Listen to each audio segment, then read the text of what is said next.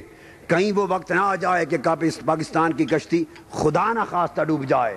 جو کشمیر کو ذبح کر رہے ہیں، جو واجپائی سے دوستیاں بنا رہے ہیں، ادھر بم چل رہے ہیں، گولہ باری ہو رہی ہے، کشمیر کی سرحدوں پر لاشیں گر رہی ہیں، اور وزیر اعظم آپ کا روزانہ لاہور میں کرکٹ کھیلتا ہے، سرحدوں پر لاشیں گرتی ہیں، وہ کرکٹ کھیلتا ہے۔ سوچنے کی بات ہے کہ ماجرا کیا ہے۔ واجپائی بم گراتا ہے، یہ سرتاج عزیز کو گرا رہا ہے دہلی کے لیے جائیں جواب میں، بموں کے جواب میں۔ اتنی بزدلی، پاکستانی قوم غیرت مند قوم تھی، مگر بین الاقوامی ایجنڈے کے تحت اس قوم کا اور کشمیر کا ملک کا سودا ہو رہا ہے۔ یہ غریب قوم اٹھے گی، مصطفیٰ کے غلام اٹھیں گے، اور فرزندان اسلام اٹھیں گے، اور انشاءاللہ اس دھرتی کی تقدیر اللہ کی مدد اور حضور کے نالین پاک کے صدقے غریب عوام کے انقلاب کے ذریعے بدل جائے گی۔ مستعد ہو جائیں، عہد کر لیں، میرا پیغام گھر گھر پہنچا دیں، کریا کریا پہنچا دیں، انقلاب کی شمع روشن کریں، جھنڈے چھتوں پر لگائیں، اور ٹکرا جائیں ہر ظلم کے ساتھ۔ ظلم کی دیواریں گر جائیں گی، آخری فتح اس ملک کے غریب کی ہوگی، غریب کی ہوگی، غریب کی ہوگی۔ والسلام علیکم ورحمۃ اللہ وبرکاتہ۔ نصیب چمکے ہیں فرشیوں کے، نصیب چمکے ہیں فرشیوں کے، کہ عرش کے چاند آ رہے ہیں، جھلک سے جن کی فلک ہے روشن، جھلک سے جن کی فلک ہے روشن،